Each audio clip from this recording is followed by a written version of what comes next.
দেশে কিংবা দেশের বাইরে সব জায়গা থেকে আরোগ্য লাভের দোয়া ভেসে আসছে তামিম ইকবালের জন্য। সতীর্থকে দেখতে হাসপাতালে ছুটে গেছেন মুশফিকুর রহিম এবং মাহমুদুল্লাহ রিয়াদ। তবে কাছে যেতে না পারলেও সুস্থতা কামনা করে দোয়া চেয়েছেন মাশরাফি বিন মর্তুজা এবং তার সতীর্থরা। কলকাতা থেকে মনোজ তিওয়ারি সহ ভালোবাসা জানিয়েছেন অনেকেই।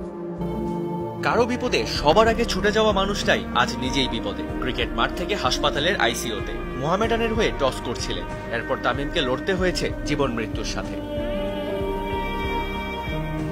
তবে কথাই আছে, শো মাস্ট গো অন, বন্ধ হয়নি খেলা।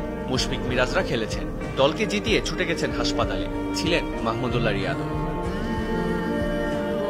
তবে একজনের ছুটে যাবার পথ নেই। তামিমের সবচেয়ে কাছের মানুষ মাশরাফির হৃদয় ভেঙেছে। হয়তো কাঁদছিলেন সবার আড়ালে, সামাজিক মাধ্যমে ম্যাশ লিখেছেন, তোর কাছে যেতে পারলাম না। সামাজিক মাধ্যমে স্ট্যাটাস দিয়ে খান সাহেবের পাশে দাঁড়িয়েছেন দেশে বিদেশের তার সতীর্থরা। দোয়া চেয়েছেন জাতীয় দলের অলরাউন্ডার রিশাদ হোসেন ও জাকির আলী অনিক। ফাইটার সম্বোধন করে তামিমের জন্য ভালোবাসা জানিয়েছেন তাইজুল ইসলাম। তাহিদ হৃদয় অপেক্ষায় তার হাসি মুখ দেখতে।